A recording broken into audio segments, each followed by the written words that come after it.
Welcome to Taking It to the Nub. This is season 2, episode 8. We're now getting through the month of February, and hopefully we can continue to move on and everything gets back to some normality. But today I have a really special guest. We have a unique show today because today's guest has a decade more of experience in social media, sports media.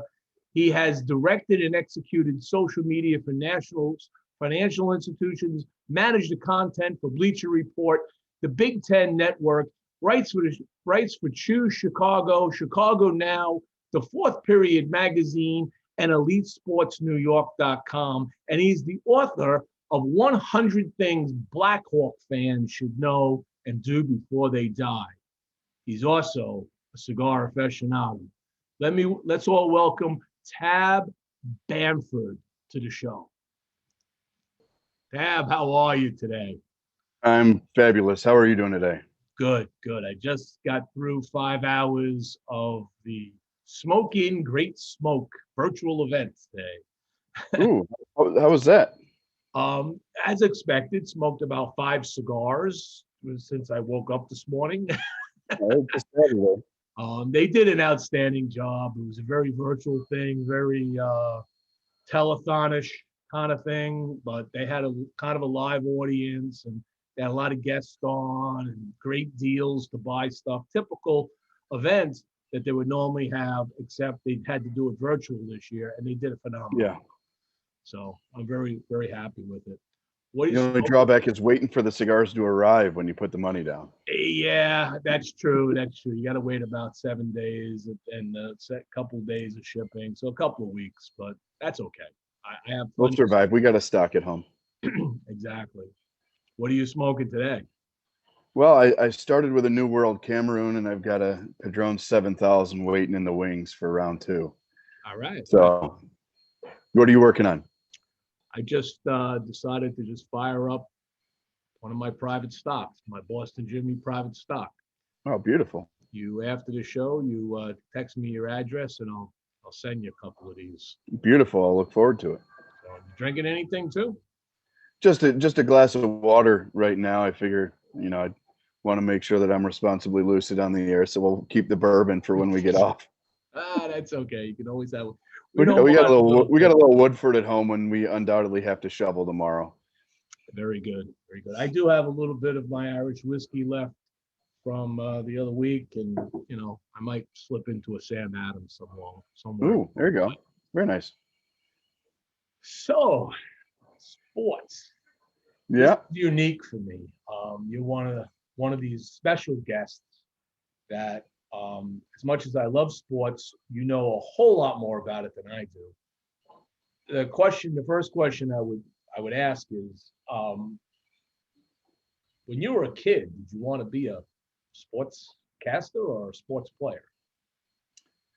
Well, if I'm completely honest, and we were talking before we went live, I've got 3 boys. One turns 14 in a few days. One's 10 and plays on a pretty hardcore travel baseball team, and the third one's only 4. I did not plan that out very well, admittedly. But the middle one is a second baseman, and when I was growing up, when I was his age, my dream was to replace Ryan Sandberg as the second baseman for the Cubs. For 3 weeks, I wanted to replace Jerome Walton in center until he came back for a second year and reality slapped him in the face. So I wanted to play baseball, and then got to a point at about 14 where the fastball was a little bit more than I could handle. So I ended up probably, if I could go back and change one thing in my athletic career, it would have been trying out for the baseball team in high school. But I played quarterback for 4 years in high school, played 3 years of college football at Taylor University in fabulous Upland, Indiana. I was also on the swim team in high school. Somehow managed to be a quarterback and all-conference backstroker, and then the captain of the track team. So wanted to play baseball in my heart, then had designs on being a quarterback, and then the good Lord made me 5'9", so obviously that wasn't going to happen.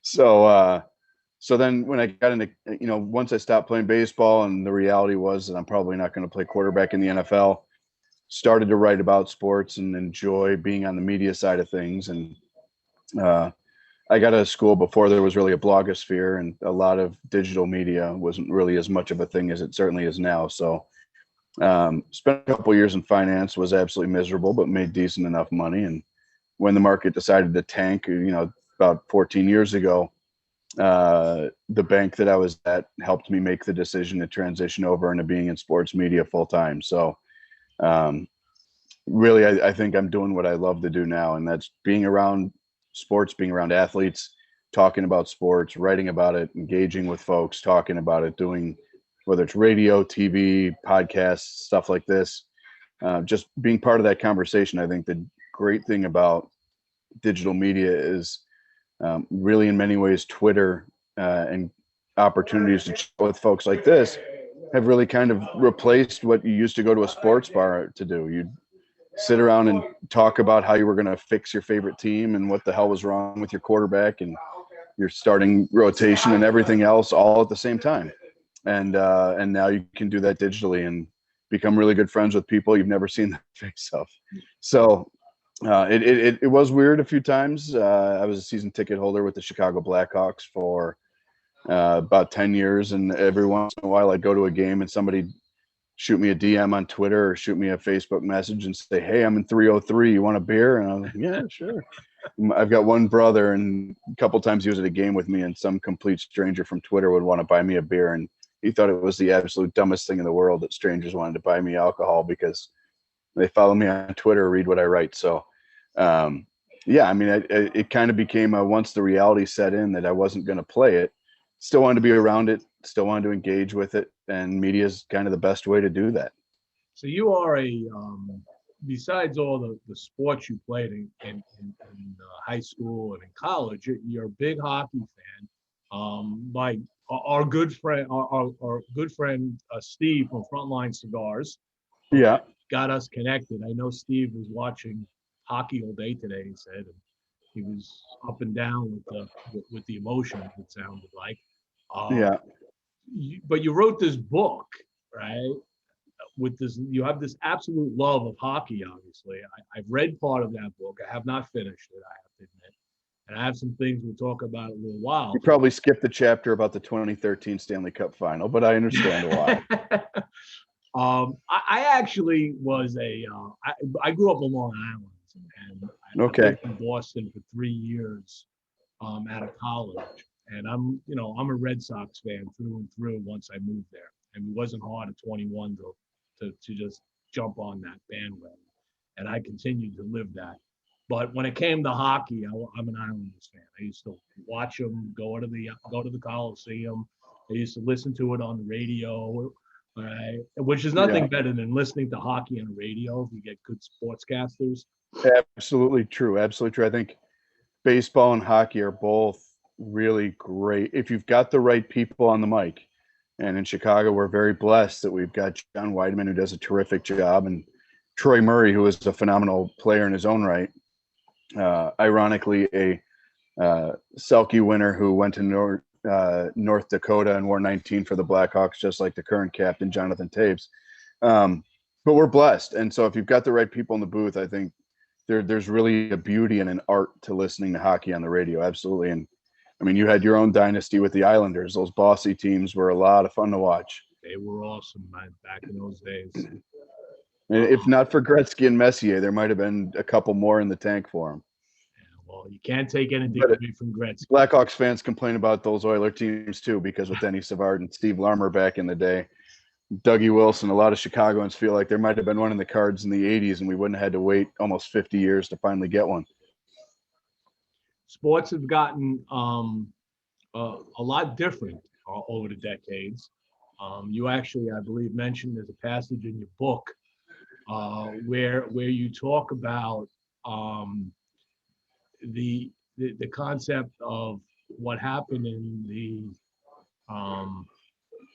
got to remember this how hockey is one of the greats in and the Blackhawks, how the game has changed.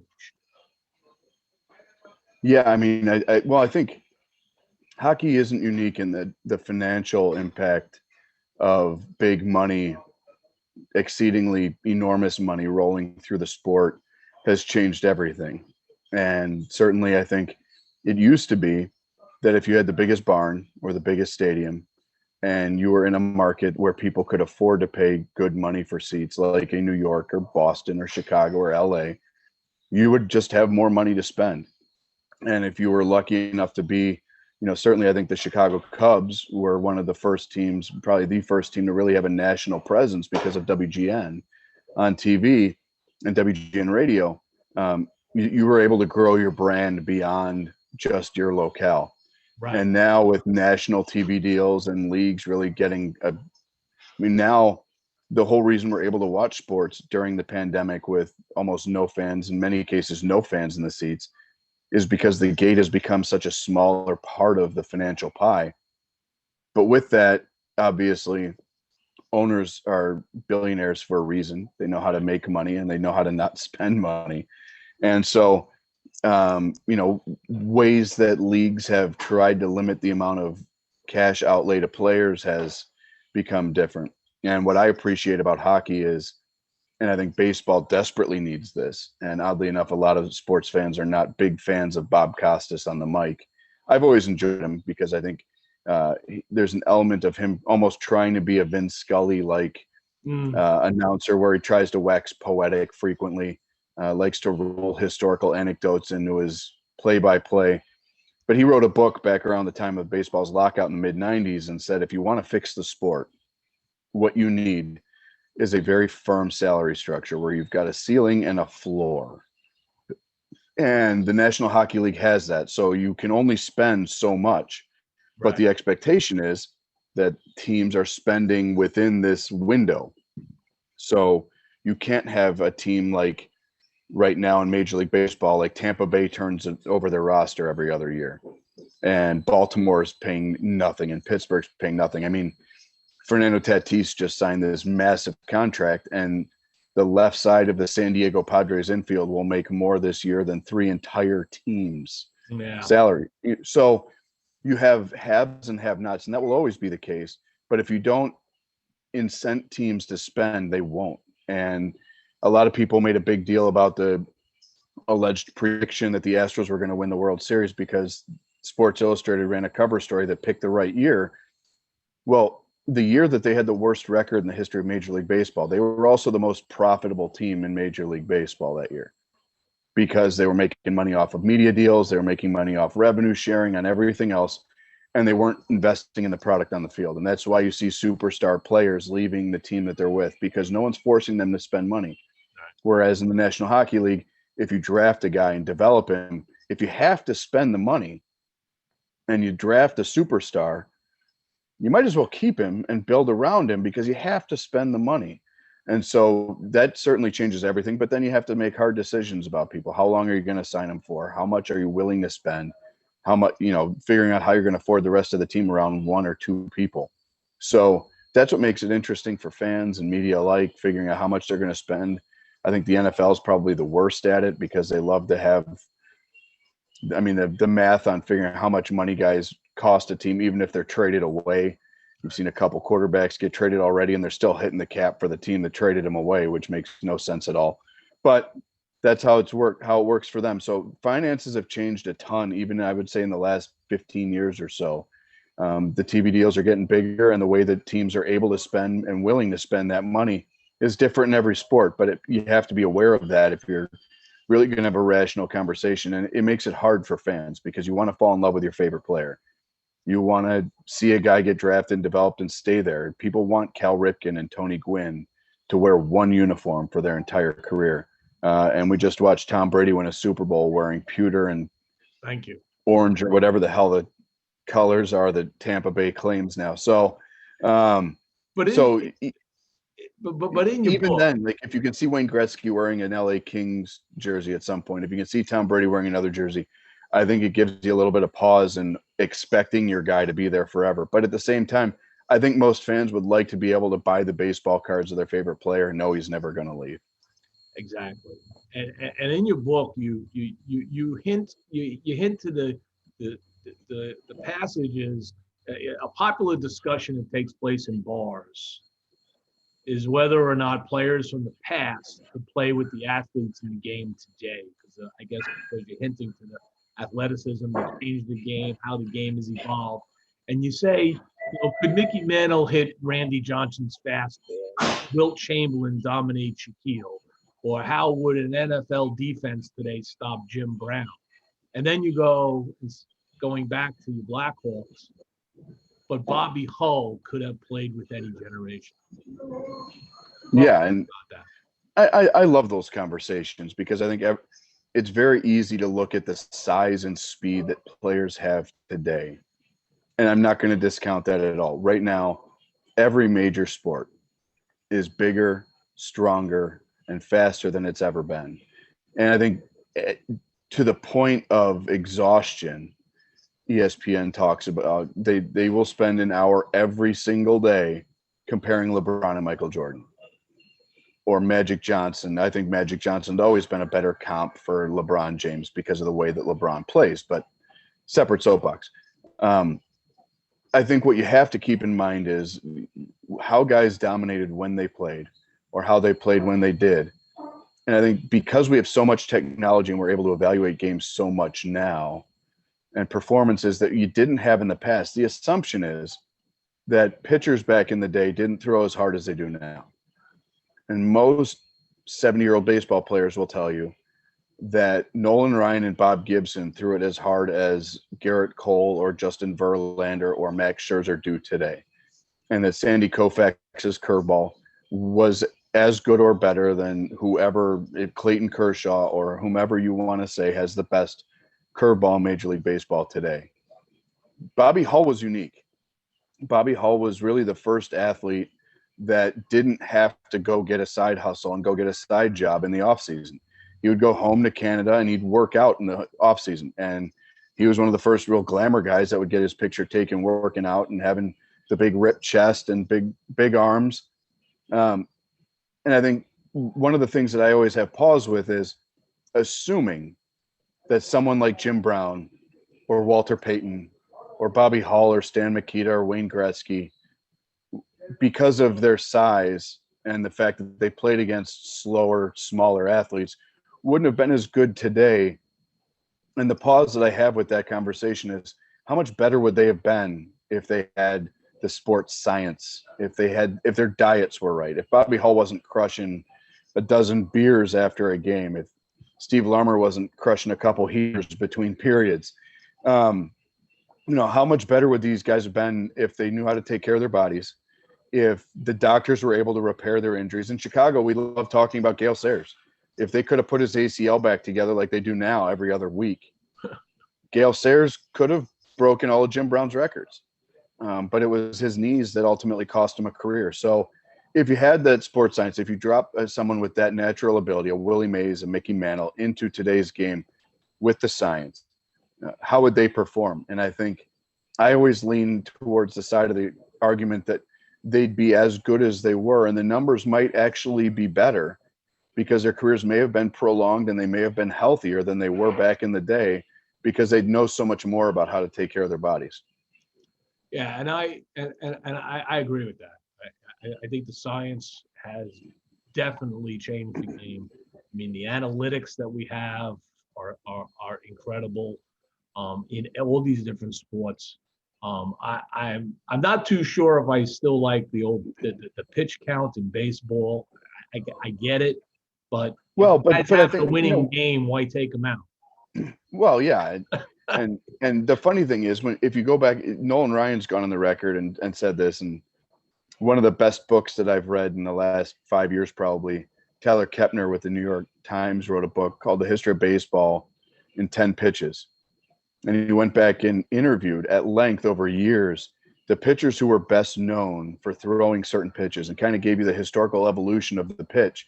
So you get Mariano Rivera talking about how he learned to throw his cutter and how he threw it and why he threw it. And Nolan Ryan, how he threw his fastball, Bob Gibson and Sandy Koufax have two incredibly different perspectives on how and when you should have kids start throwing a curveball. And how Sandy Koufax says, my arm felt like it would fall off after 9 innings. And Bob Gibson said, I could have probably thrown it for 3 more years if I needed to. Wow. So with the pitch count thing, back in the 60s and 70s, what people forget is a lot of the starting pitchers, their side day where they'd go throw, 50, 60 pitches on the side, they would throw live batting practice to their teammates. And they not 100%, they'd be going about 80, 85, just like you should be doing in a side session. But, that makes your batters better. And certainly your pitchers are developing a little bit stronger muscles in that area. And you go back and look at, you got your Red Sox and you look at the innings that a guy like Louis Tiant threw back in the day. And kids cannot comprehend 220 innings in a year. God bless if they were throwing 380. And they had a shorter rotation. Right. So you're throwing 140, 160 pitches every 4 days. Right. And, in the case of Tiant, you'd conduct your post-game presser in the shower with a beer and a Cuban cigar. God bless him for pulling that off. So, again, I think pitch counts, the science has added something to sports, but I think it's also taken something away. And some management groups and some managers in every sport, I think, rely a little bit too heavily on the science and the data. And there's still an element where you have to marry the gut and the feel of the game and know when to ride the hot hand. And we saw it in the World Series this year. Yeah. I think Tampa's manager would go back 100 times, and 100 out of 100, he would have left his starting pitcher on the bump because he was throwing well. But that's the way that he has managed. He was consistent with what he's done all year and what worked and what got them to the World Series. So you can't really fault him for doing what he has always done. But at the same time, there has to be an element of knowing your personnel and using the data to inform the gut decision-making that you make. And it's a really fine line. And a lot of organizations and managers struggle with that. And I think some players even struggle with that. Now you're teaching pitchers as young as 8, 9, 10 years old to throw as hard as they can, as long as they can. And then you'll go get somebody out of the bullpen. And you don't see guys like Scherzer and Verlander much anymore, or Kershaw, whose velocity is higher in the 7th than it was in the 1st, who will go through an entire batting order and not show a secondary pitch because they're anticipating. Their plan is, I'm going to show them all fastball and changeup in the first time through, and then they get the slider or the curveball the second time they go through the order. So they've still got something that the batter hasn't seen yet. Right. And now you've got young guys that are burning the wick at both ends and trying to show everything that they've got because their job is to get through as many outs as they can before their arm falls off. And I've covered games and watched some of these guys just artfully carve a lineup up, and there's a beauty to it. And you have to appreciate it even more now than you might have 25, 30 years ago, because these guys are artists and they understand the data, but they also know how to pitch. And now it's really become throwing as much as it's pitching. And when you get a guy like Jacob deGrom on the Mets who can throw as hard as he does, as often as he does, and still carve up a lineup and still give you 7 good innings, knowing that his offense might only give him 1 run, you have to appreciate that even more. So we got some questions coming in from the audience. Let's go through a few of these. See if we can keep them kind of short. Shane Meyer asks, what is your dream Stanley Cup scenario? His is Blackhawks versus Red Wings.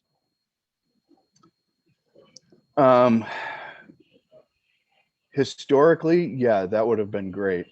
I think in the last 12 years, I would have loved, back in the early 90s, the Blackhawks got to one Stanley Cup final and they ran into Yager and Lemieux, got it handed to them pretty easily.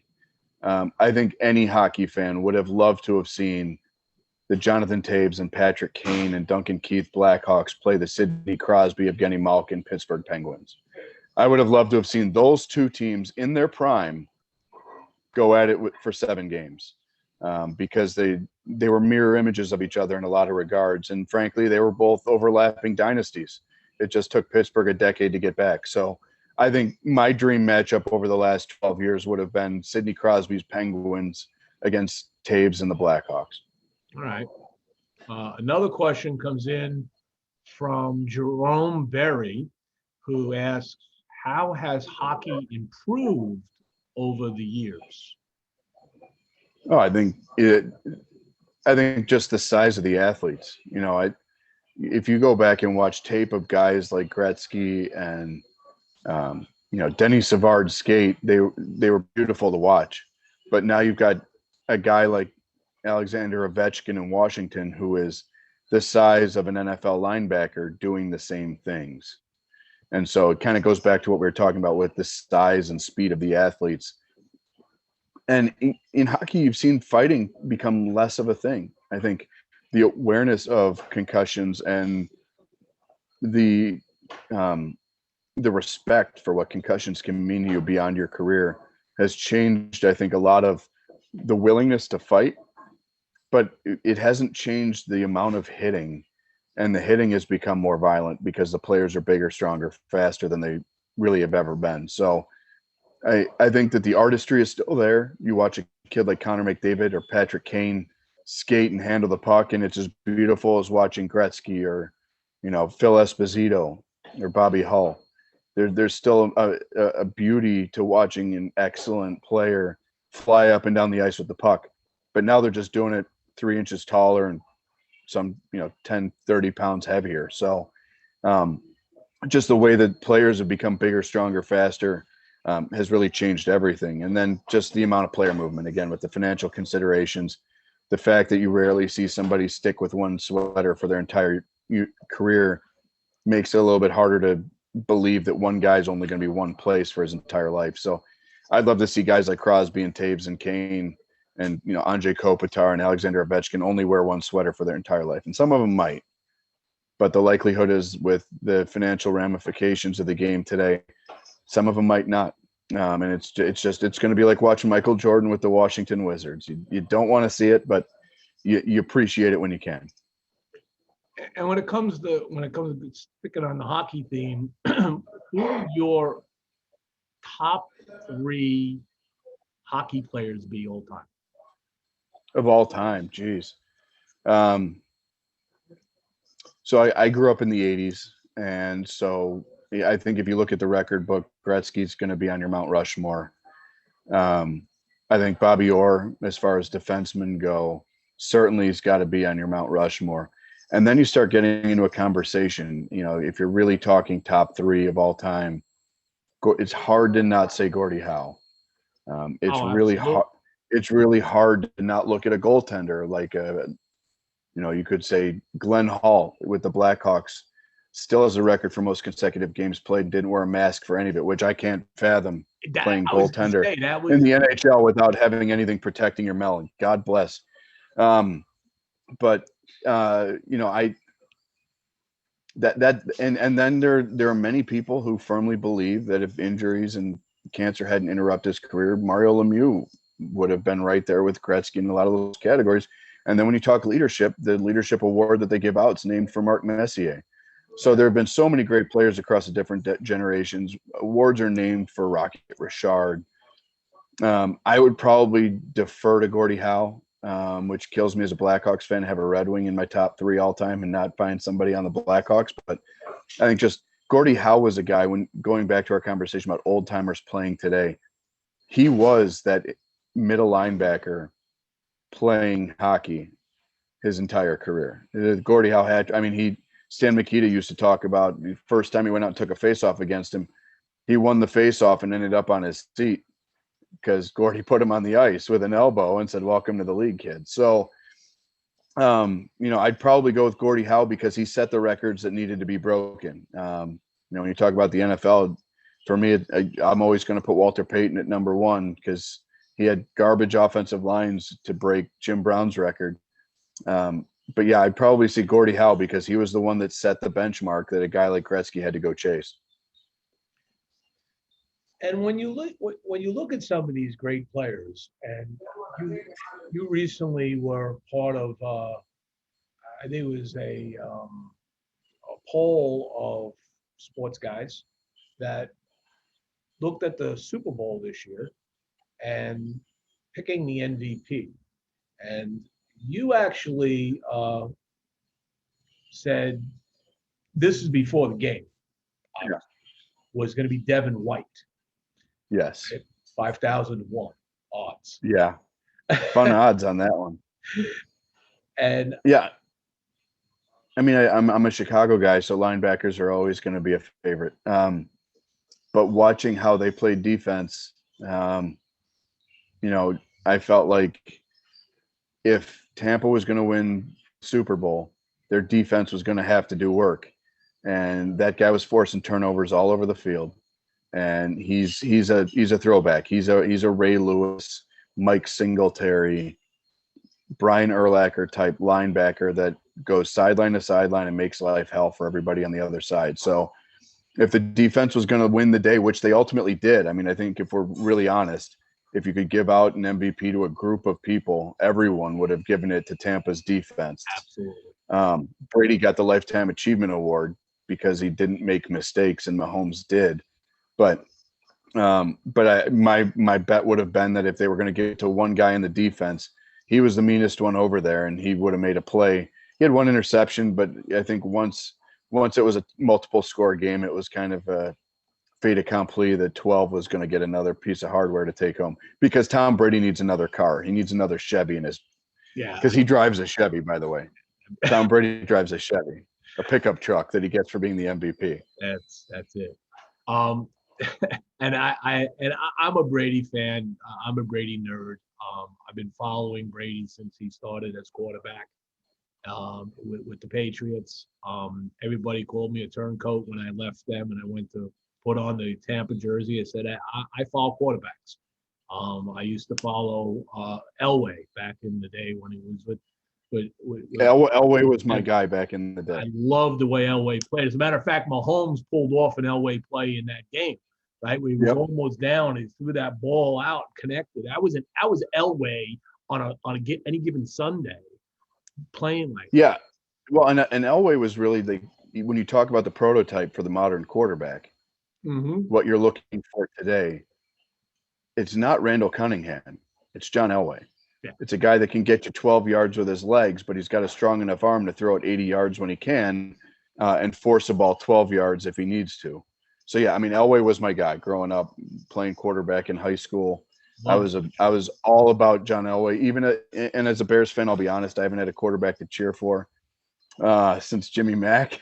So, so you got to go look elsewhere if you're going to love a quarterback, and God help us if I'm going to cheer for somebody in Green Bay. So John Elway was my guy. All right, so let me. I'm going to take a quick sponsor break here to shout out a couple of sponsors of the show. Let me just give a quick share here.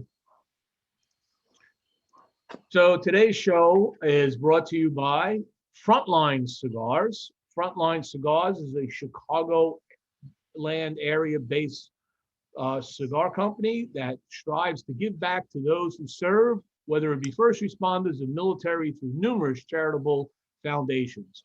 At frontlinecigars.com, you will find a wide range of cigars from boutique to everyday brands, in addition to a fine selection of cigar accessories and swag. There is always something new to try at frontlinecigars.com, like the latest Stogie Press sampler, which consists of 5 90-plus rated cigars on the Stogie Press site. Follow Frontline Cigars on Instagram and Facebook, and check them out at www.frontlinecigars.com. We are also sponsored today by Tarazona Cigars. Tarazona, they do it with passion. It's not just a phrase, it's what they do. Tarazona premium handmade long leaf cigars are each rolled to the highest quality by masterful rollers. Each hand that touches the process takes pride in the quality and the craftsmanship of every cigar that goes into every box of Tarazona cigars. So the next time you're looking for a fine smoke, do it with passion and reach for Tarazona. You can follow Tarazona Cigars on Facebook and Instagram, and check out their site at www.tarazonacigars.com. I'd like to thank my sponsors. Without them, this is always a little bit harder, and this really helps. Let's shift gears a little bit. We've been talking a lot of sports. Let's talk a little bit about cigars. So when did you have your first cigar? Funny story. We were chatting a little bit about the different sports that I played. So my 18th birthday, I'm a February 4 baby, which for you New Yorkers out there, I share a birthday with Lawrence Taylor and had the pleasure of interviewing him a couple days before my birthday and wishing him a happy birthday. So that was fun. But being a February birthday, obviously turning 18 in February, not ideal for burning one outside. And as a senior in high school, I was a couple weeks short of the conference swim meet. So what do? Well, your best friend has a house party across the street at one of his friend's houses. His parents is gone. And he raids his dad's humidor and grabs a couple Cubans and says, "Hey, let's try these. You're 18 now." So memory serves, I had a Cuban Monte Cristo on my 18th birthday, standing outside in the snow, enjoy as much as I knew how to, enjoying a cigar that was way too expensive for someone who's burning his first one. Not sure if Bob Stein ever found out that Rob had borrowed a couple of his father's finest, but certainly appreciated it. But yeah, so 18th birthday outside in the snow, enjoyed a beautiful Cuban cigar. So your first cigar was a Cuban cigar. So your palate was immediately touching, and Ruined. back in those days, it was I think it would have been a much better cigar than some of them are today. As far as Yeah, I mean, I kind of set the bar way too high for myself. I kind of screwed the pooch for the rest of my cigar smoking life. When you start with the bar that high, you're going to struggle to keep the bar that high. But I was first time I smoked, didn't necessarily knew exactly what I was doing. Worried the next time I got in the pool, my lungs were going to crawl out of my chest and slap me in the face. But we did all right. Now, as a cigar smoker, and you make no bones about it in your discussions with online, that you are a cigar aficionado. In the sports world, I'm sure you have come across many different experiences of cigar smoking with athletes, coaches, and so forth. What would be like the funniest story of an experience with a cigar with with a pro athlete or a coach? Oh, that's a fun one. So, in try to do the math in my head here. I want to say 2017, the Major League Baseball All-Star Game was in Miami, and they had an incredible party. In one of my previous stops, little background here. I was involved with the starting of a new media company called La Vida Baseball, which celebrates Latino culture through the lens of baseball. We were partners with the Baseball Hall of Fame. So obviously the Baseball Hall of Fame doesn't want to promote tobacco. They're trying to ignore the fact that tobacco has been part of the game forever. But with guys from the Hall of Fame, we went to MLB's official partners party, which was this incredible blowout right on the water at this gorgeous art museum right there in Miami. Fireworks, music, the whole nine yards. And I'm standing there with a guy who went with me who's a member at the Casa Monte Cristo down there in the Brickell in Miami, which is one of the most beautiful cigar lounges I've been to anywhere. Top probably 2 in the country that I've been to. And I'm like, I feel like an idiot for not bringing cigars with me to this party, but I didn't know if it would be smoking cool. And as we're talking about it, the guys from the Hall of Fame are like, "Oh, we love cigars." And I'm like, now we can share everything. And so we're talking about it and kind of complaining that we don't have anything to smoke while these wonderful people are mixing gorgeous drinks and we're in this beautiful atmosphere. And a guy walks by smoking a cigar and we're all kicking ourselves hard. Another guy walks by smoking a cigar. And when you're out in one of those environments, if you're a cigar person, your spider sense tingles a little and you know that there's something going on somewhere and you got to figure out where the hell it is. So we're walking around, and the way that this is laid out is they've got a huge front right on the water, and they had the stage set up in one area, and Flo Rida was going to perform, which was kind of funny because the average person there was like an executive for the sponsors of Major League Baseball. So you had a bunch of like 40, 50-year-old white women grinding on stage with Flo Rida. Hilarious. But you walk around the side, and they've got a tent, and they've got people hand rolling cigars with a custom All-Star Game band on them. So we go over there and we immediately grab ones, and they were delicious, absolutely phenomenal smokes, good Ligero, good spice. Like, they weren't just throwing some cardboard together with a funky band on it. They were rolling excellent cigars. So we smoking one, start stuffing our pockets, because that's what you do, and enjoy the concert, the party, and the party breaks up, and I go back to my hotel, and as I'm walking into my hotel, Yadier Molina of the St. Louis Cardinals walks out, and he's got a posse with him. And I walked probably a mile through downtown Miami back to my hotel because I didn't want to put out the cigar that I just lit. I think it was number 3 at the party. So I was finishing my cigar, and he sees it, and he kind of nods at me and sees my shirt and recognizes who we are, because we became pretty close with a lot of the top Latino players. And I said, "Where are you going?" He was like, just looking for somewhere to party. And my hotel was probably a block and a half from Casa Monte Cristo down in the Brickell. So, well, if you go over to Casa Monte Cristo, a bunch of us are going over there in a little bit. You should roll over and party with us. And he was like, "Sounds good." Well, I'm sweat through my shirt at this point. So I run upstairs, throw on, change the clothes, hoof it over there. The guy that I was with had us set up pretty well in the VIP. He actually shares a locker at the Casa Monte Cristo with Mike Piazza, by the way, who was not there. He was watching the soccer team that he bought in Italy that weekend. But so I roll up there, and you've got Ray Lewis and Gary Sheffield and Jim Jackson all sitting there enjoying a good cigar. So we grabbed a bottle of Green Label and sat down and broke bread with these guys and smoked cigars until about 3:00 in the morning. And it was an absolutely incredible night, because it's just a bunch of guys hanging out, enjoying good cigars. Ray Lewis, admittedly, even though he's got his own brand, we'll be honest, he doesn't smoke them much. He makes some money for having his likeness on the band, but he's a Padron guy.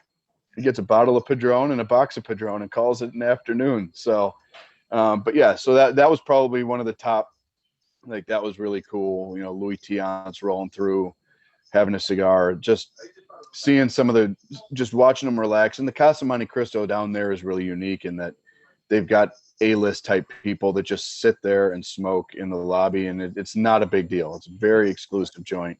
They've got top shelf everything. Their house cigars are marvelous, absolutely marvelous. But yeah, so just kind of hanging out in a room with those folks and breaking bread and enjoying a good cigar and just listen to them tell stories about back in the day. It was one of those things where you want to be a fly in the wall at some point, and you actually got to be. You pinch yourself a couple times before you go to bed that morning. So how many cigars do you smoke them every day? I wouldn't say every day. I might miss 1 or 2 a week. But no, I mean, right now I'm the editor-in-chief of a website in New York, Elite Sports New York, from the suburbs of Chicago. So you can imagine how many Scottie Pippen dunking on Patrick Ewing gifts I drop into the group chat on that group. But a lot of, like a lot of folks working remote during the pandemic. Right now I'm at a fabulous joint, Ultimate Cigar Lounge in beautiful Villa Park, Illinois. So, if it's got Wi-Fi, if it's got good coffee, if it's got good sticks, and it's good and quiet, not many better places to go work for a day. So, the book that I wrote about the Blackhawks, most of it was done with a cigar and a cup of coffee, sitting somewhere like Ultimate Cigar. So, yeah, I smoke pretty frequently and like to mix it up and have different stuff in the rotation. So I have a couple of sports trivia questions for you. And All right. I imagine you could probably nail these better than anybody else that I know.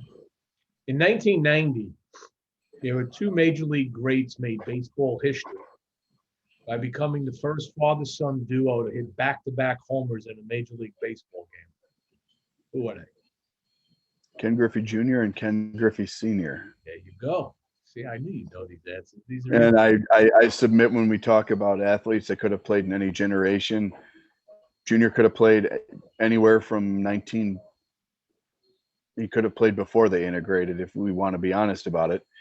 He could have played with any generation, and I struggle to believe that you will ever see a prettier swing than Ken Griffey Jr. put on a baseball. It looked effortless, and the ball never wanted to come down. I can't disagree with that. He had a beautiful swing. The other question, so we're in this world today, in the modern era, where you win a championship, you get rings, right? Baseball, all right, that's my main sport. Okay, everybody gets their World Series rings. They get it at the beginning of the season, but it wasn't always a ring. What was it before 1926 Specifically in baseball, in baseball? The World Series champion.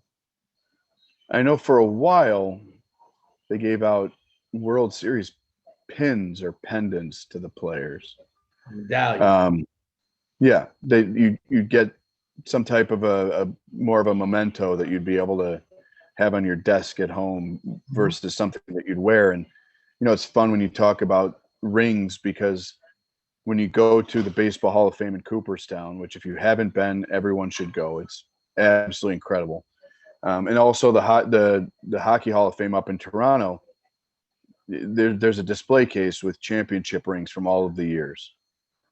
And for both sports, watching the evolution of size and ornamentation on the rings. I mean, you really got to really, like, the 90s was when you started to have a lot of bling on it. And then when you got to the 2000s, you went from something that you wear when you're going to an autograph signing to something that you could get lost next to your golf balls because it's the same size. But just looking at the size of the rings and how much they've evolved. And a lot of teams too, people don't realize this, they will furnish the significant others of the players with a pendant that in many ways is comparable to the face of the ring. So the wives and girlfriends of a lot of the players will get a pendant that in many ways aesthetically matches what the player gets as a ring. So, but yeah, way back in the day, you get either like a pin or a pendant, or you get like a coin kind of a thing that you'd be able to have. The other thing that they gave was pocket watches.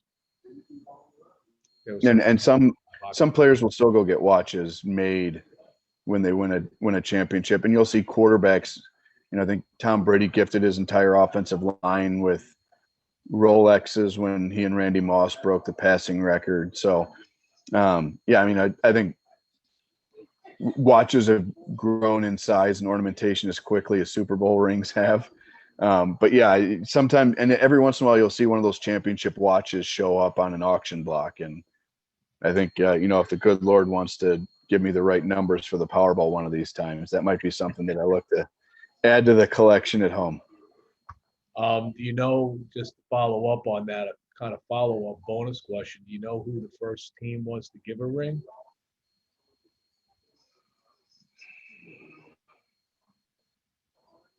I want to say it was the New York Yankees. Yeah. Because people think that it's a Steinbrenner thing, that they started spending money when he got there. Au contraire, they've never had a problem spending money and making sure that everyone knew that they had more money than everyone else. And I think you've seen New York teams kind of lead the way, not the Knicks, but yeah, I think you've seen New York teams really push the envelope when it comes, and really the Rangers either at this point, if you want to be honest. But you've seen New York teams really push the envelope, and certainly when Chicago got their 6 NBA championships with Jordan in the 90s, that kind of elevated everything. And I think that's where you started to see, Jordan with a ring on every finger, and that became what everybody was chasing. You don't want one, you want one for the thumb. Now, speaking of the Chicago Bulls, I'm going to take you back to 2009 season. All right. And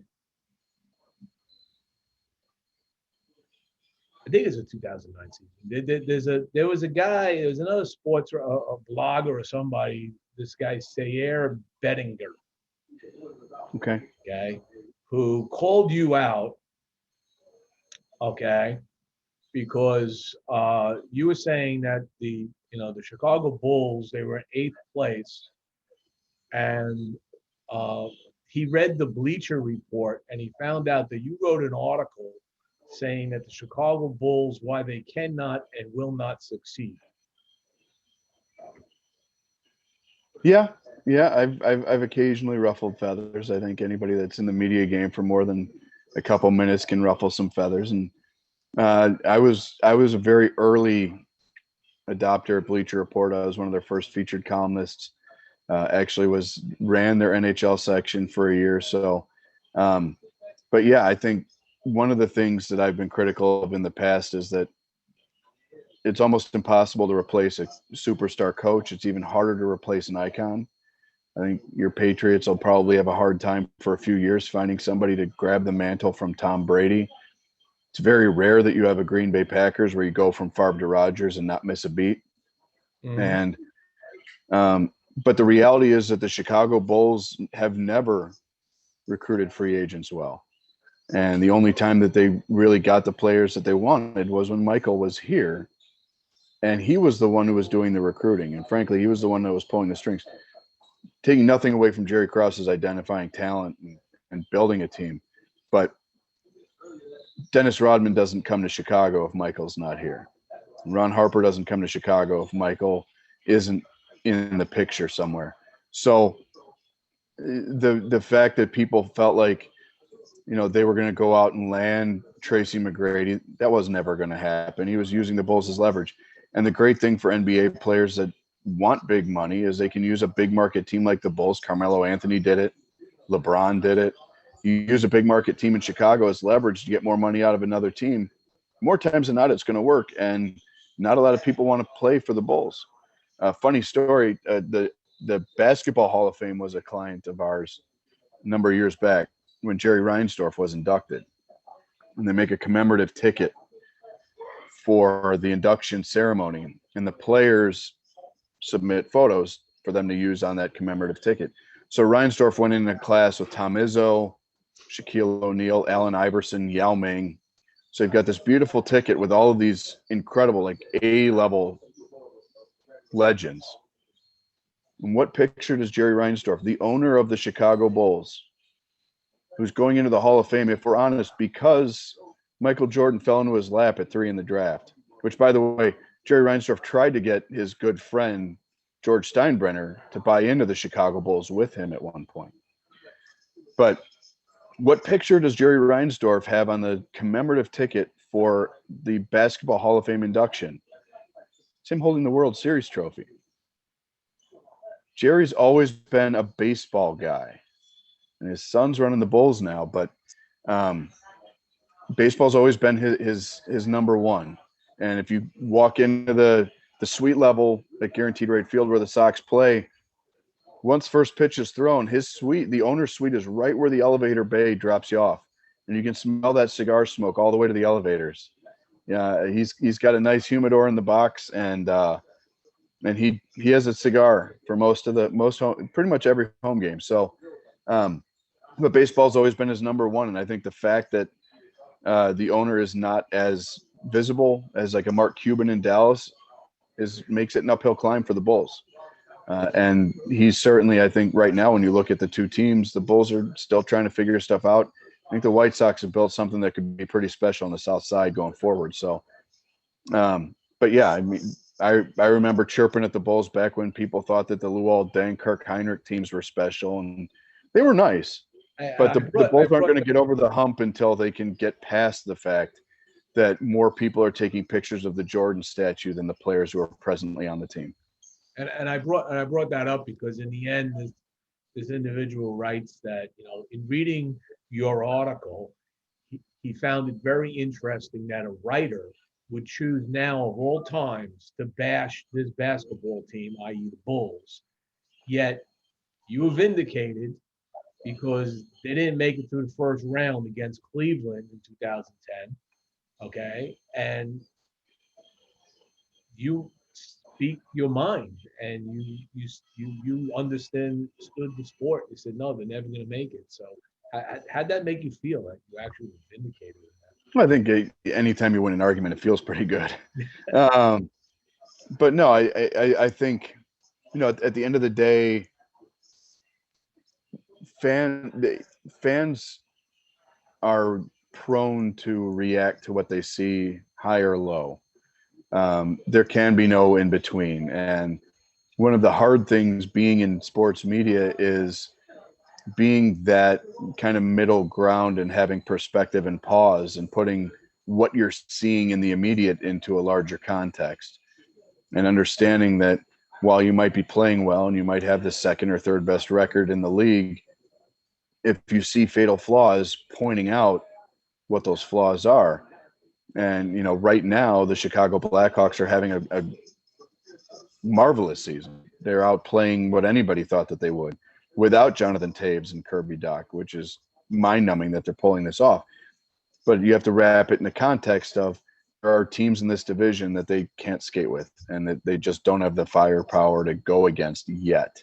But acknowledging that two of the better players that they have under contract aren't there gives you cause to not only tamper your hopes for right now, but also maybe amplify your hopes for the future, because if they're playing this well without him, what could they be doing with him?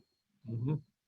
But yeah, I think one thing that I've always tried to do is employ context and perspective when you look at the immediate, and pull yourself out of the micro and look at the macro, but also use the macro to inform how you discuss what's happening immediately. Because there are certainly, unless you're the NFL, the regular season is going to determine who is seated where, but you might see some things in specific games that speak to a larger narrative.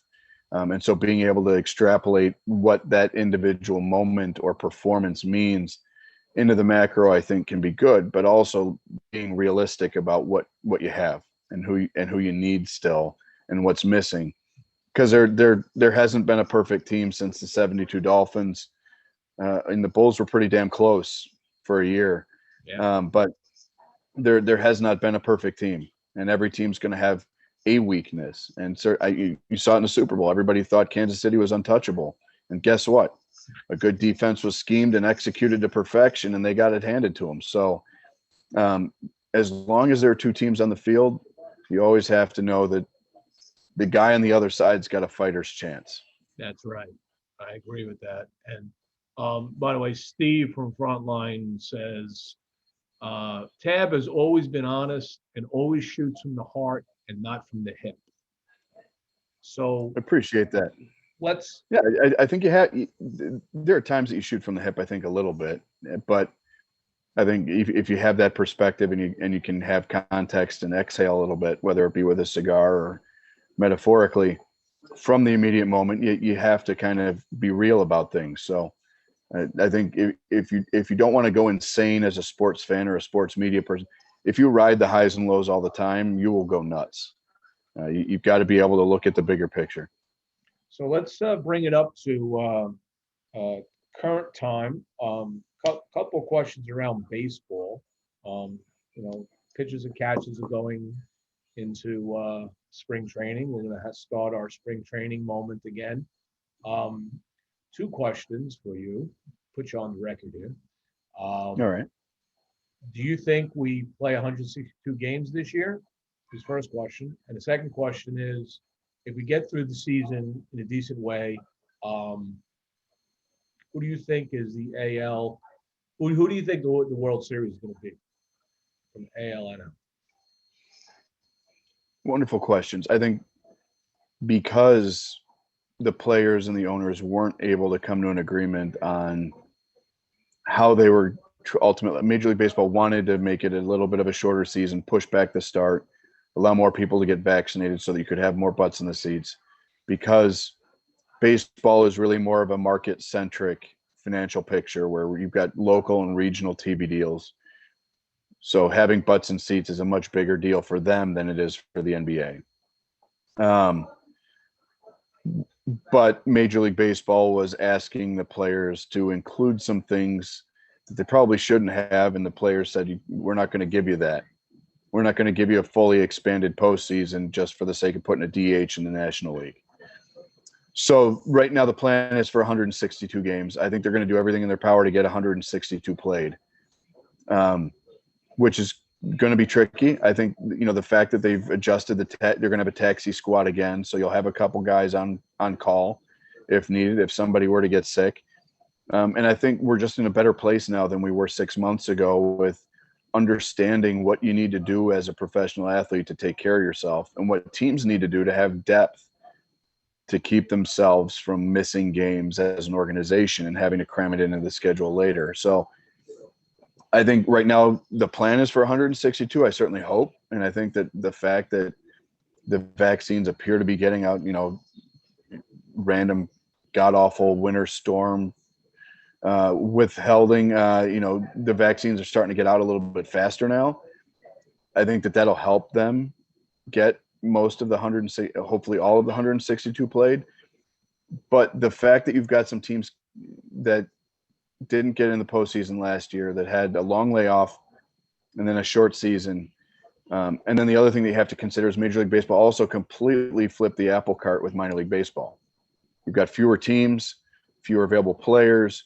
Minor leaguers did not play last year except for a handful of prospects that they allowed to go off to camp in Arizona and get some at-bats in. So the organizations that have deeper major league rosters and guys who are really on the cusp of being major league ready in AAA, I think are going to fare better than teams that maybe have a talent gap between AA and the major league level, because you're going to need depth this year to get ultimately to where you want to be.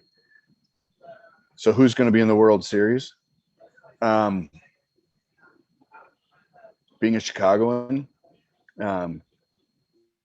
and looking around the division that the Chicago White Sox are in, with all due respect to Minnesota, and they certainly have a great team, but the White Sox added a horse at the back end of their bullpen. They've got a good bullpen. They've got 3 veteran starters at the front of the rotation, 2 young guys who are really good. I mean, Michael Kopech throws 100 with ease. He didn't throw last year. He opted out. I think that they've got the depth and they've got the talent to make life very interesting. I think they'll win that division. And if they can win that division and get more games played in Chicago, that's the other thing.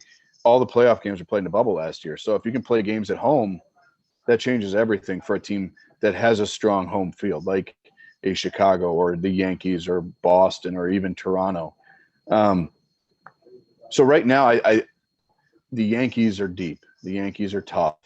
I actually like the White Sox pitching rotation. I like their pitching staff top to bottom better than I like the Yankees. I think the Yankees are going to have their hands full. I think Boston's going to come back a little bit. Their pitching is going to be better. Toronto's going to be a much better team also. I think that with Francisco Lindor leaving Cleveland, they're obviously in a rebuild, so I think the White Sox division is going to be a little bit weaker than what the Yankees are going to have to play with. I think the American League West is wide open right now. I think Houston losing Springer is a big deal. They're not going to have Verlander all year because of surgery, so that division's wide open. I really think that the White Sox have the not easy, that's a terrible word to use in professional sports, but I think they have the easiest to visualize path to the postseason. And I think they've got the horses. Keuchel's been there. Lance Lynn's been there. Giolito's emerging. I think they've got the depth to win the American League this year. I really do. In the National League, I mean, it's a crapshoot. If you don't want to say the Dodgers or Padres, who are the 2 easy guesses, I think the Mets can make a really strong case as well. I love the Taijuan Walker signing that they made yesterday, because he's just another guy that would be a number 2 in a lot of places, who's going to slot in as a 4 or 5 for the Mets. When Syndergaard comes back, they'll have 6 guys that can push. So, but I'm not sure that the Mets, if they don't do something at third base, have the offense or defense being the biggest concern for the Mets to really do it. It's really hard to say that the Dodgers aren't the team to beat in all of baseball. They won the World Series last year.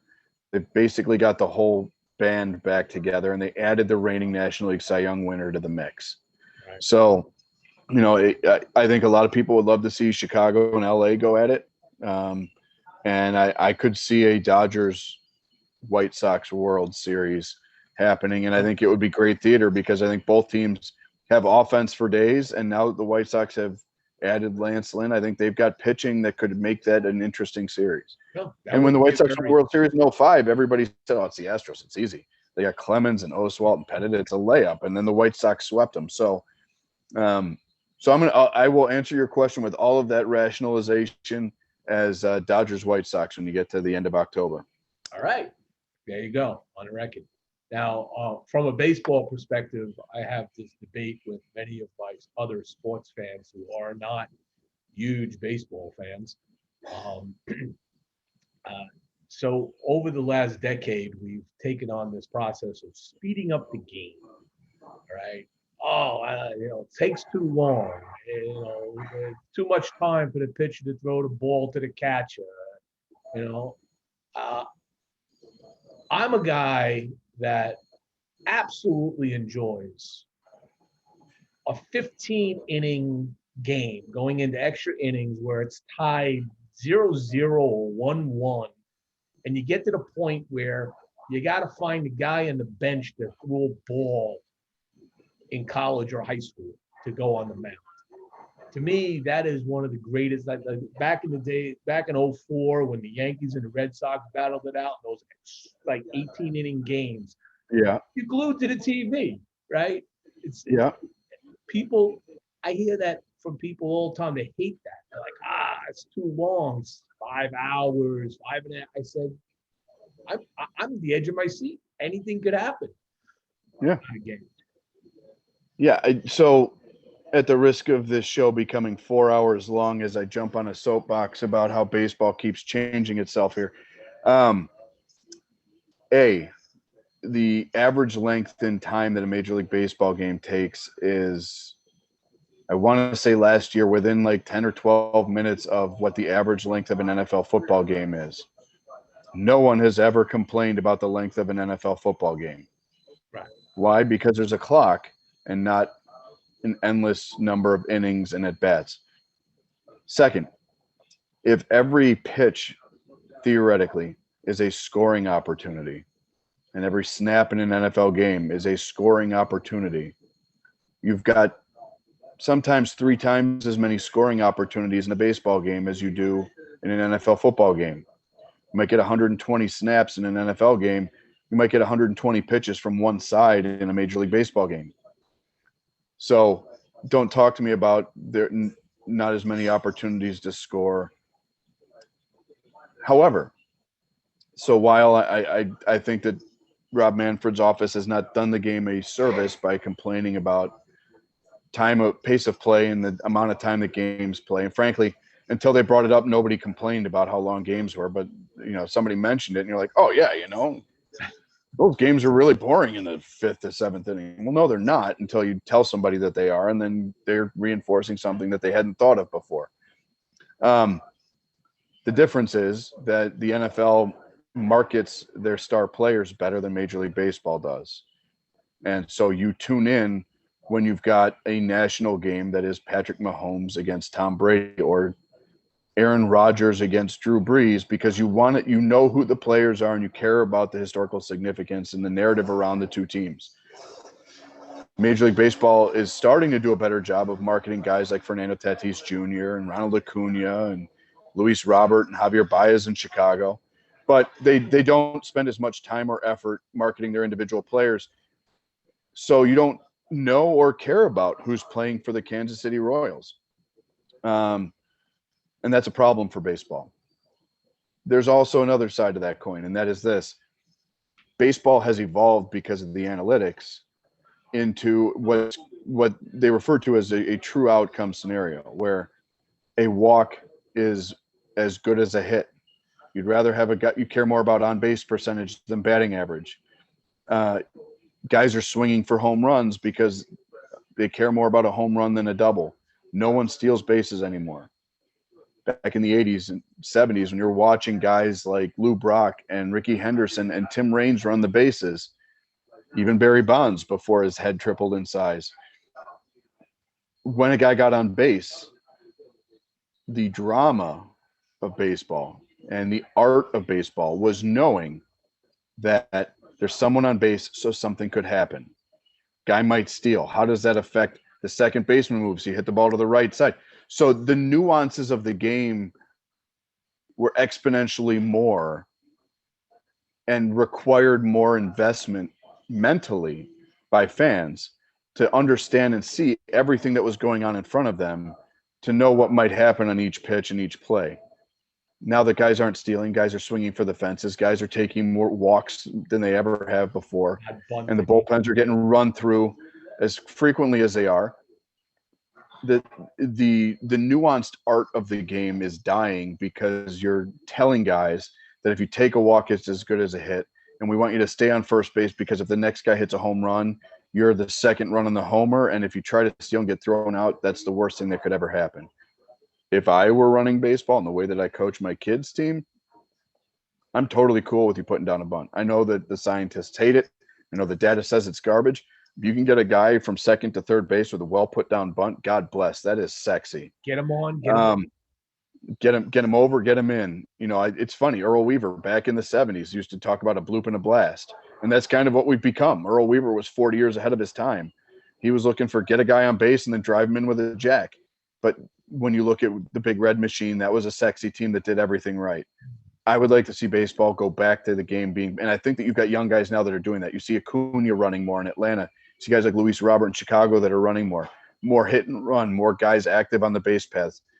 You've got better players today at lots of positions than you've really ever had. I would submit that the talent in Major League Baseball now is as good as it's been since the early 50s, top to bottom. Absolutely. There are great players all over the league. Sell them to the fans more. Get fans invested in players in all the markets, not just the one that they care about more. And then go back to playing small ball. Go back to the sex appeal. I understand the shift. I don't want to outlaw the shift because I think when you start taking things out of the game, then you're limiting people being smart at their job. But if somebody wants to put their shortstop in right field because a left-handed hitter can't hit it the other way, teach your left-handed hitter hit the damn thing through the shortstop hole. Bunt down the third. If you're willing to take a walk, bunt it down the third baseline and watch them screw it up and not on second base. Start playing the game the way that little leaguers do, and it becomes a lot more of a thinking man's game, a thinking woman's game. When there's more mental investment in the game, you care more about each pitch, and you're just not just waiting for the highlight reel play. You're not waiting for the home run ball. Right. So bring back small ball and invest in the players that are great. And I think baseball is still the best sport to watch. Hockey's right there with it. But I still submit that if you have the nuanced mechanics of the game there's nothing better than baseball. And listening to an artist on the radio describe all of the wheels in motion. I mean, Vince Scully today isn't what Vince Scully was in the 80s because he's not telling you about somebody getting an extra 2 steps off first base because they're not taking an extra 2 steps anymore. There's no intention to run unless you're one of 6 or 7 guys. So again, didn't want to make the show 3 hours, but you grabbed one of the things that's one of my axes to grind. I think if Major League Baseball spent more time promoting the individuals and what's great about the game and not telling us what's wrong with it, fewer people would talk about what's wrong with it and they'd care more about the individuals. And if you look at what's happened in the collectibles market in the last 12 months, people care about baseball. They love the players and they're willing to spend thousands of dollars on baseball cards like they did back in the day because they see what the quality of the players is all over the game. So sell that. Yep. Major League Baseball, grab the mantle and hire some people in your marketing department instead of lawyers to try and renegotiate the CBA with the players. Well said. And I subscribe to that 125%. Let me take a moment here in the show. I'm going to talk quickly about what's new in news and cigar reviews on Stogie Press. So this week in reviews, we did a few reviews. We looked at the Tarazona Cigars Mazo, the Alec Bradley Project 40 Maduro, and this other cigar, which I'll get to in a minute. The Tarazona cigar is Mazo 350. Mazo stands for bundle in Spanish. This one came in the 91. This is a Habano and a Robusto Vitola. It's kind of a value price cigar, $6.50. These are cigars that the owner of the company, Eddie Tarazona, had found in the factory he works with, and they've been working. There was a line he was making for a shop that canceled the order and had a whole bunch of these left over. So we started to redo these and bring them out to the market. This is just one of them. They come in a Connecticut, Maduro, and a Habano. This one's particularly the Habano. It's got some really nice flavor notes. Has some almond and chocolate and dry fruit, pepper, and savory spice. I found this to be a decently burning cigar. Had a nice ash that it carried on it. A little bit of an off burn and on the cone when it drops, a little off burn cone. So 91, I give it a little extra bonus point for the long ash. I like long ashes on cigars. The second one was the Project 40 Maduro. So Alec Bradley came out with this thing called the Experimental Series the other year. He had a It's a good stick. 40. This is a fabulous cigar. This is a 92. This is a Robusto, but he doesn't name them that. He doesn't have names. He just puts the dimensions on these particular ones. This one had a really sweet profile with caramel and cedar and cocoa and coffee and cream, spice and syrupy sweetness. It was just a delicious cigar. Definitely one. I smoked through a number of these, and I even had one in the morning with a cup of coffee, and it was just a perfect pairing. Really enjoyable. San Andreas with Brazilian Habano and Nicaragua. The original one, I think, was I think it might have been a Habano wrapper. I got to remember, but they put the San Andreas on the same blend, and obviously makes it a little bit different.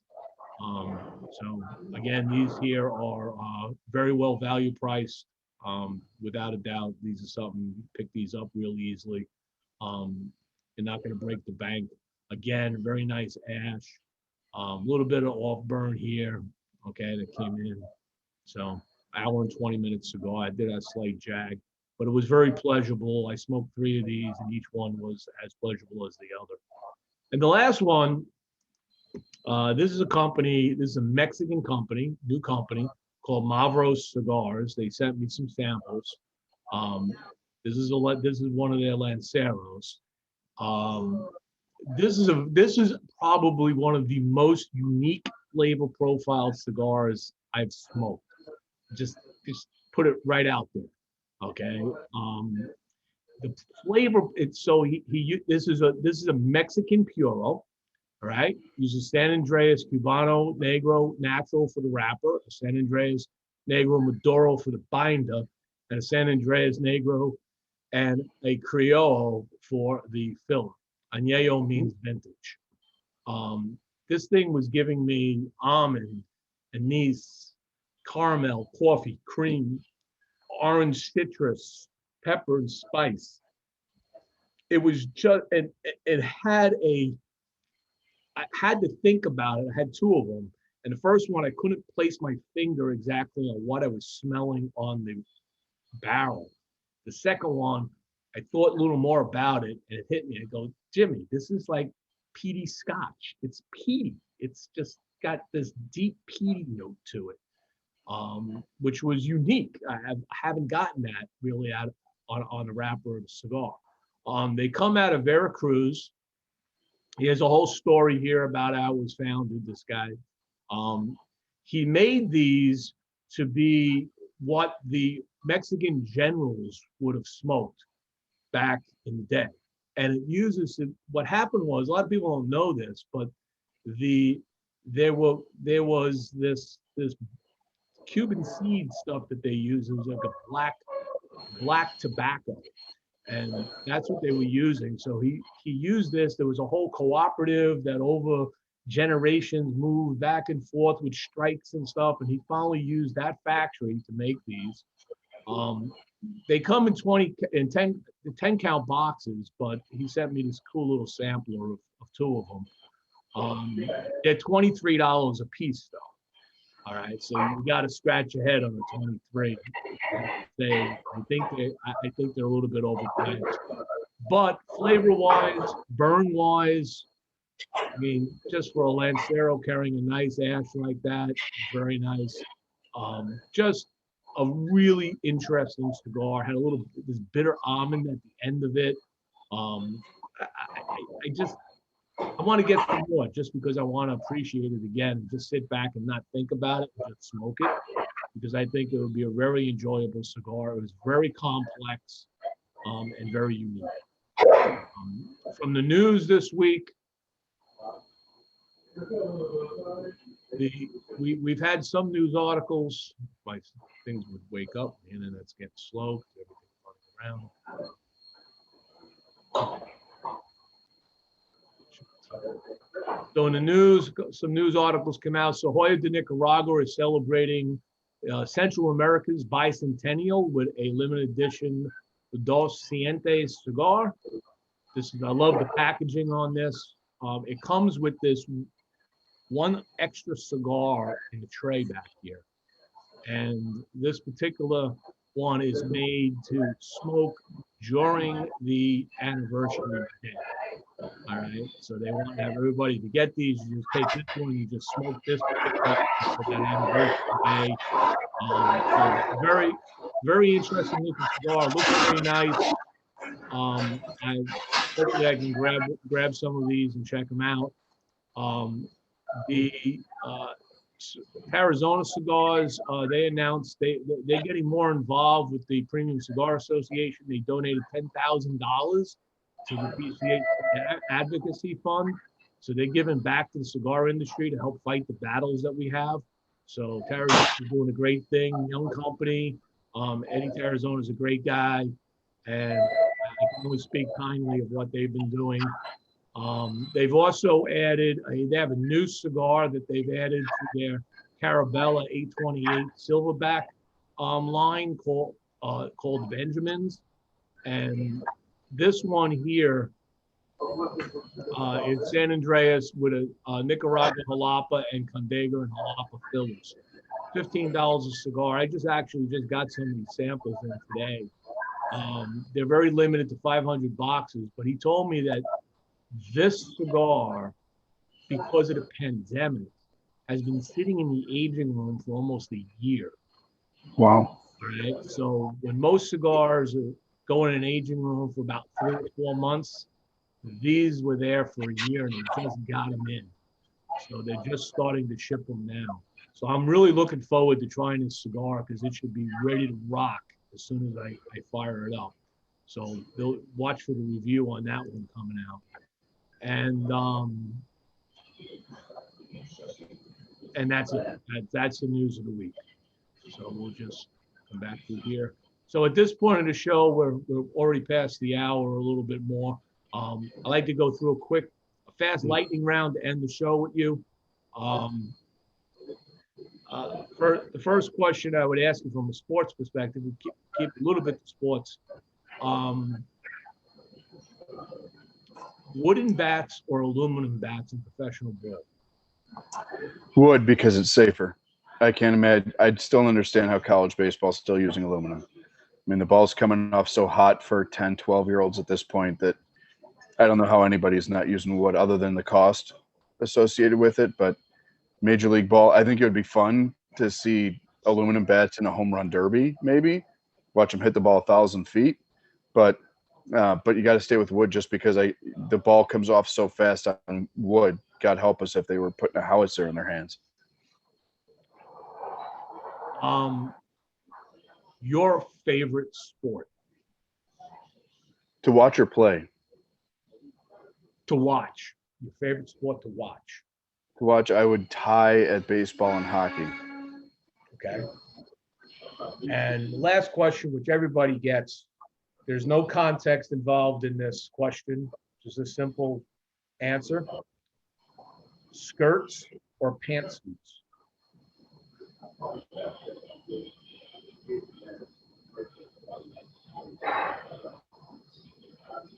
I'm going to go pantsuit. All right. You are in a rare group of people I've interviewed that said pantsuits. Very good. Yeah. All right. Tab, it's been a pleasure. We could probably go on for hours, as you say, but audience tends to fade after an hour and a half. It's been a pleasure. I want to thank again Steve from Frontline Cigars for connecting us together on this. We should probably go over his house sometime and smoke a Frontline with him. Absolutely. That'd be great. especially since it's a nice warm. Oh, with 2 feet of snow on the ground, we'll come to your place. Yeah. Well, at least you can smoke in his basement. You know what I mean? This At is least true. he has a smoking place. You know, it's a good thing. You know, Yes. you run a cigar business and an online shop. The other thing I want to remind everybody once again, I forgot to do this. So if I go back and share this in just a moment here. Um, so Steve from Frontline Cigars, myself, and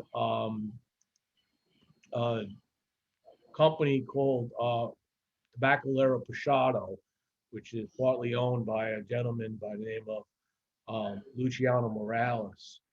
Uh, he put out a while back a post, and I'll just do this again. I'll just remind people for anybody who hasn't seen this yet. He had put out a post, and then he helped write an article with me about what's going on down in Nicaragua, in Jalapa, for the Jalapa farmers. And what's going on there is they're really impoverished people. They're indigenous tribes down there that work the farms. This little child right here, he came across. He was weighed like 30 pounds and the size of an 8-year-old. Couldn't walk, was malnourished, ate one meal a day.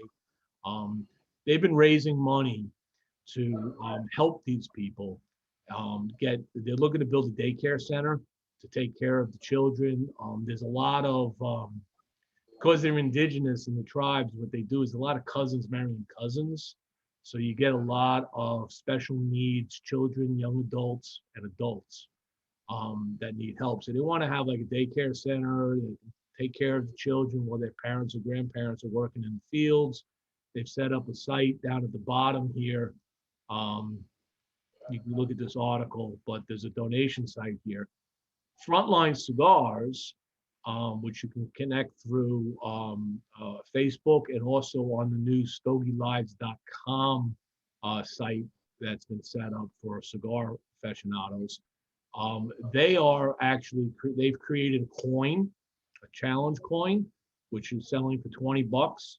They've got patches, and I think they also have stickers, and 100% of all the proceeds are going to this donation site. So they're doing pre-orders on the coins right now to get them in. Everything here is all going to be transparent to everybody that's involved. We want to get more and more consumers behind this and shop owners to really understand if you're enjoying your cigars and you're having, especially if you have a Nicaraguan palate, understand a lot of the palate comes from Jalapa. And these are the people that are cultivating and working the farms to bring those leaves into the barns to start the process. So if anybody that can help, anybody that's watching this, go to that donation site. Anything helps. Anything you can do, you can pass the word. That's my public service announcement that I do on my show every week, and we're going to keep pushing this to kind of build this up and show that the cigar community is behind that which we love, and that's what we do. So that's the show. Thank you, Tab, for joining. Absolutely. Thank you, everybody, for watching. I know today the people are going to pick up on some of this afterwards. Next week, we'll have Rocky Patel on. We're going to talk about the cigar of the year that I gave him. So we're going to have a good show with Rocky. So tune in for that. Until then, don't forget, taking it to the nub, Wheel of Wonderful next week. We'll have some good things to give away again. Thanks. Thank you very much. Enjoy. It's been a pleasure. Have a good night, kids. Okay. Thank you.